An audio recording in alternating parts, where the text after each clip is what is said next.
Mr. Calm by Roger Hargreaves.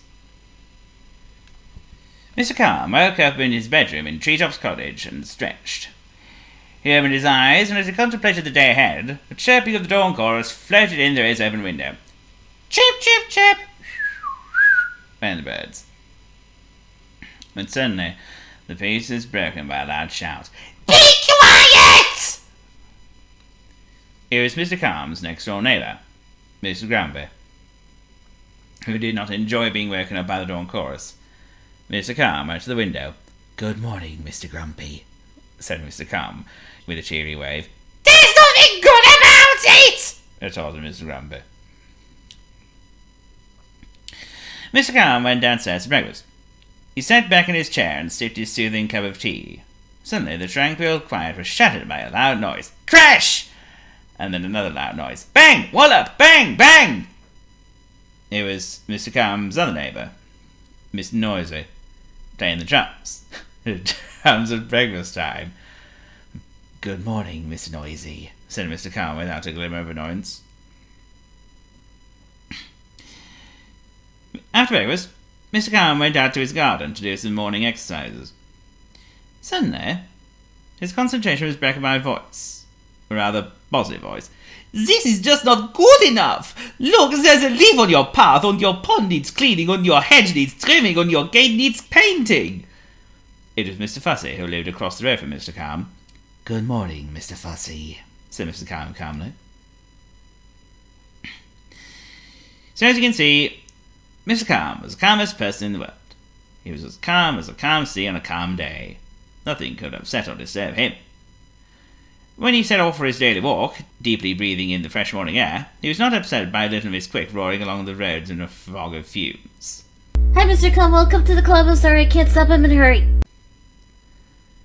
Nor did it upset him when Little Miss Stubborn queue-marched in front of him at the greengrocers. "Move it, Mr. Calm! Waiting in line is cheap!" Mr. Calm was calm even in a crisis. He stayed calm when his boat capsized in a crocodile-infested river. He stayed calm while Mr. Small's climbing rope snapped. "Oh, help me!" "Don't worry, Mr. Small. I have got you."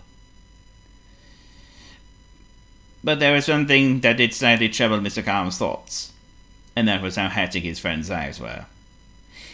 As he walked through the tranquil woods, he decided that he would try and bring in a little calm into their lives. And as he walked, he had an idea. What his friends needed was a nice, serene walk. A nice, serene, peaceful walk in the woods. That would be just the tonic. However, the reality of the walk was a long way from serene, and even further away from peaceful, and it was definitely not calm. Mr. Grumpy moaned and groaned that he was tired and his feet hurt. "I do like this, my feet hurt as I do as that." Miss Noisy stopped and crashed about the woods, scaring all the wildlife. "Hello, worms and rabbits and birdies, how are you?" Little Miss Quick huffed and puffed as she sped through the woods as though she was late for a very important appointment, which she wasn't. Quickly, quickly! Now everyone, let's keep up the pace and get those heart racing when we got this. Little Miss Stubborn argued about which was the right way at every fork in the trail. "We're going where it says wrong way, and that's final!" And Miss Fuzzy fussed and blustered. The sun was too bright. He didn't like insects. Why was the path so uneven? And so on, and so on. Poor Mr. Calm. It wasn't what he had in mind at all. But being Mr. Calm, he kept his calm. And being Mr. Calm, he had a trick up his sleeve. As he walked along, he began to whistle a charming tune. The soothing music filled the woods, floating melodically on the breeze and filling the ears of his friends. It was so enchanting and tranquil that all his friends calmed down. It was like magic, and maybe it was. Mr. Calm whistled his way through the woods, and it seemed the whistle was catching, for in no time his friends were all whistling along as well. They were even all whistling the same tune, and as they whistled, his friends started to notice things. They notice the play of sunlight on the leaves. They notice the sound of birds singing. They notice the butterflies flitting from flower to flower. And they notice the soft, cool moss under their feet. In unison, they all breathed a calm sigh of contentment. The only sound that disturbed their peace was... Hiccup!